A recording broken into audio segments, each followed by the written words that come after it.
네, 트럼프 대통령이 상호 관세를 비롯해 핵폭탄급 관세 폭탄을 줄줄이 터뜨리고 있습니다. 자동차와 반도체 등 우리 수출 주요 품목뿐 아니라 부가가치세 등 비관세 장벽도 사정권에 들 수 있어 바짝 긴장하지 않을 수 없는데요. 뼈아픈 정상외교 공백 속에 외교통상당국의 선제 대응이 절실합니다. 이종수 해설위원과 짚어보겠습니다. 어서 오십시오. 예, 박영국 고생 많습니다. 예, 일단 트럼프 대통령 그야말로 막가파 시기란 이야기도 많이 나오고 있는데 관세 전쟁을 벌이고 있죠? 예, 그렇습니다. 이제 중국에 대한 10%포인트 추가 관세가 시발점이었고요. 예. 지난주부터는 그야말로 자고 일어나면 관세 폭탄을 터뜨리고 있습니다. 한번 그래픽을 보면서 좀 보실까요? 예. 이제 국가별 관세가 있는데요. 중국에 대해서는 이제 지난 4일 날 시작을 했었죠. 예. 그리고 이제 멕시코, 캐나다 여기에 대해서도 이제 관세를 부과를 했는데요. 25%를 부과하겠다고 예고를 한 거죠. 예. 하지만 이제 캐나다 같은 경우는 미국으로 들어오는 마약에 대해서 단속을 하겠다. 또 멕시코는 추방된 이민자를 받겠다. 이렇게 꼬리를 내리면서 관세를 한 3월 4일, 10일 이제 좀 유예를 해놓은 상황이죠. 3월 4일까지요. 그리고 이제 품목별 관세가 있는데요. 철강, 알루미늄 3월 12일 날 하겠다고 예고를 해놨고, 자동차 어제 이제 4월 2일 날부터 하겠다고 했죠. 그리고 반도체, 의약품, 배터리 또 예고를 했습니다. 그리고 이제 상호 관세가 있는데요. 미국산 수입품에 대해서 부과하는 이제 관세에 동일하게 이제 관세를 적용한다. 이런 것이 상호 관세 아니겠습니까? 예. 여기보다 이제 더 나아가서 부가가치세라든가 보조금 이런 규제에 대해서 이제 불공정 여부가 있는지 낱낱이 조사를 해갖고 맞불 놓겠다. 이런 게 있습니다. 예. 그리고 또 당선자 시절에 이제 구두로 얘기한 게 있죠. 이제 전 세계 수입품에 대해서 10에서 20% 관세를 부과하겠다. 이렇게 이제 관세 폭탄을 터뜨리면서 열거를 하고 있는 상황이죠. 예, 철강, 반도체, 배터리 등등 포함해서 어찌됐든 수출로 먹고 사는 우리나라도 표적이 된다면 타격이 엄청날 것 같은데요. 그렇죠. 이제 그 대미 수출 1위 품목 자동차 이게 이제 관세가 매겨지면 제일 타격이 클 것으로 보입니다. 그러니까 자동차 같은 경우 이제 대미 수출의 규모를 이제 살펴봤더니 예. 지난해 이제 347억 달러쯤 되거든요. 예. 이것이 전체 수출액, 그러니까 전체 지난해 수출액이 약 6,838억 달러로 기억이 되는데 거기에 한 20% 가까이 되는 거죠. 그리고 이제 이가 반도체인데 반도체가 한 106억 달러 좀 넘거든요. 그러니까 이게 한 3.2배나 된 겁니다. 예. 실제로 이제 10% 관세가 매겨지게 될 경우에 현대차 같은 경우는 한 1조 9천억 원, 그리고 기아 같은 경우는 한 2조 4천억 원 영업이익이 감소될 것이다. 이렇게 추산이 되고 있습니다. 예, 자동차도 자동차지만 특히나 우리나라는 또 반도체도 또 타격이 심하지 않겠습니까? 그렇죠. 네, 반도체 같은 경우 이제 지금 트럼프 대통령이 예고를 해놨죠. 예. 상호 관세를 이제 4월부터 하겠다고 예고를 해놓으면서 예. 이제 반도체뿐만 아니라 또 석유화학, 2차 전지 이런 것들. 그러니까 우리는 지금 경제의 버팀목이라 할 수 있는 주요 산업이 다 이제 영향권에 들어가게 되는 거죠. 그리고 특히 이제 반도체의 경우 말입니다. 예. 지금 바이든 행정부에서는 우리가 미국 내 공장을 건설하게 되면은 이제 대규모 투자를 하게 되면 대규모 보조금을 받도록 돼 있었습니다. 예. 그래서 이걸 보장한 게 칩스법인데 예. 트럼프 대통령이 이 칩스법을 이제 재검토할 수 있다. 이렇게 알려져 있거든요. 예. 그래서 자칫하면은 관세도 얻어맞고 또 보조금도 이제 삭감이 되는 이중의 어퍼컷, 예. 또 이중고 이런 걸 겪을 가능성도 있습니다. 삼성전자의 경우에는 이제 텍사스에 이제 파운드리 공장을 짓는데 거기 한 370억 달러를 투자를 하면서 보조금을 한 47억 4,500만 달러 이렇게 받을 예정이었고요. SK 하이닉스 같은 경우는 인디애나주에 이제 패키징 공장을 이제 건설하면서 한 38억 넘게 투자를 하는데 달러. 이제 이 가운데 한 4억 5천만 달러 넘게 이거는 이제 지금 보조금을 받을 예정이었습니다. 예.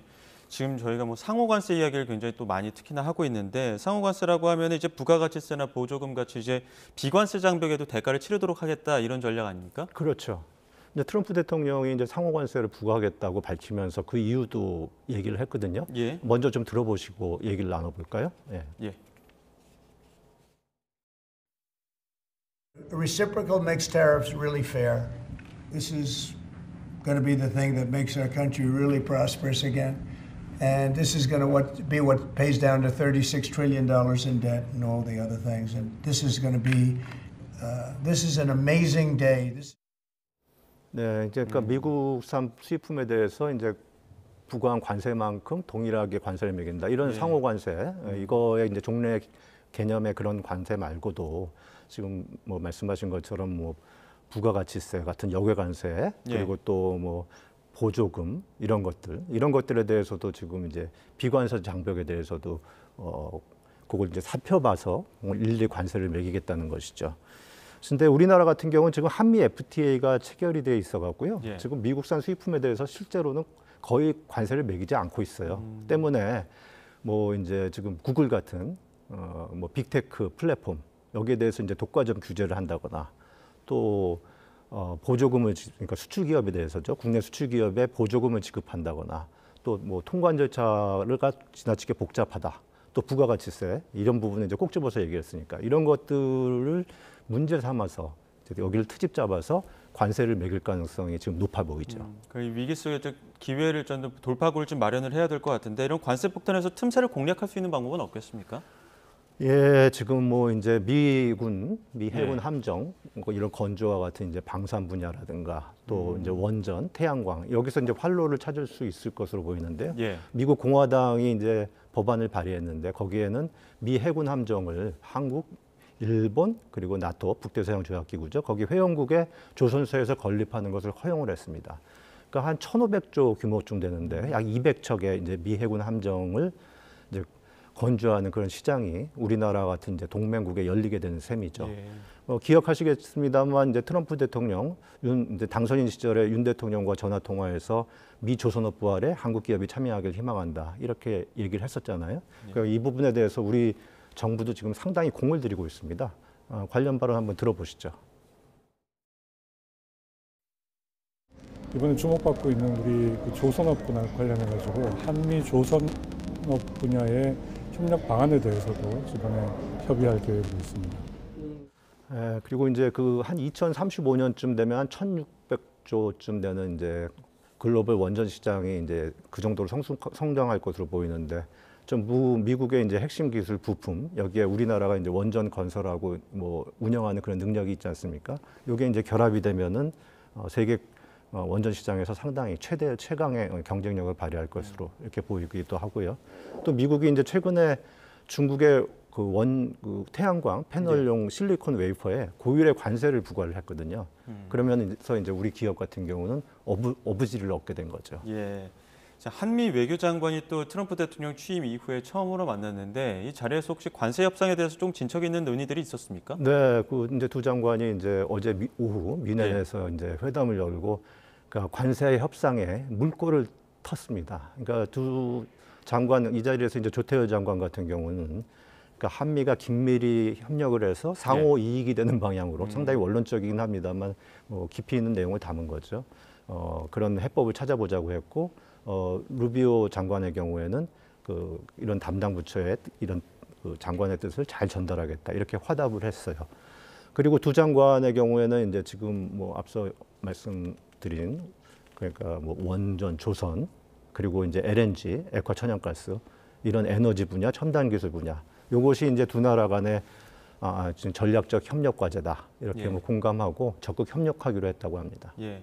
이렇게 지금 외교 수장끼리는 만났는데 정상끼리의 만남은 아직까지 좀 이루어지지 못하는 부분들이 있는 것 같습니다. 정상 외교의 공백은 좀 어떻게 메워야 될까요?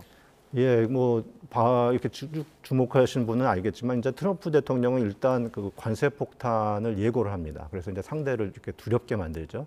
그리고서는 이제 공개를 해요. 그래서 이제 상대를 납작 엎드리게 해서 실제로 이제 협상 전부터 실리를 취하는 그런 전략을 쓰고 있거든요. 그러니까 지금 3월 달에 이제 철강 알루미늄 이제 관세 예고를 해놨고 또 4월 달부터 이제 상호 관세를 지금 예고를 해놓은 거 아닙니까? 그러니까 앞으로 두 달이 이제 협상이 본격화되면서 골든 타임인데 이 기회를 놓치지 말아야겠죠. 그리고 이제 최근에 보면 지난 7일 날 이시바 시게루 일본 총리 그리고 어제는 이제 모디 인도 총리 트럼프 대통령과 이제 정상회담 열면서 지금 그 관세 폭탄을 막으려고 안간힘을 쓰고 있는 거 아니겠습니까? 예. 우리나라의 지금 정상외교 공백 이게 참 뼈아픈 상황인데 어쨌든 뭐 트럼프 대통령이랑 추상목 대행이랑 채널이 가동되도록 해야겠죠. 그리고 어제 이제 외교장관 회담을 시작으로 해서 외교통상장관 고위급 대화가 이어지면서 이제 트럼프 2기 행정부가 실제로는 속내가 뭔가 이걸 빨리 읽어서 선제 대응해서 기업 피해가 줄어들도록 해야 할 테고요. 지금 다행스럽게도 이제 태태원 대한상의회 회장을 단장으로 해서 지금 두 나라 사이의 주요 협력 산업 분야 있지 않습니까? 뭐 예.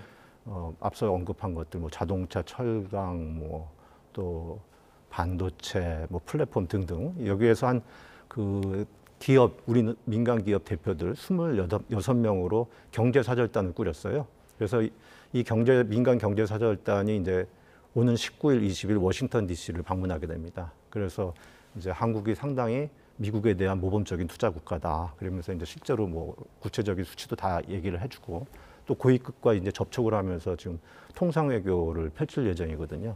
그래서 여기서 좀 어떤 성과가 있을까, 어떤 구체적 성과가 나타날까 지금 주목이 되고 있는 상황입니다. 예, 알겠습니다. 여기까지 듣겠습니다. 지금까지 이종수 해설위원과 함께했습니다. 고맙습니다. 네, 감사합니다.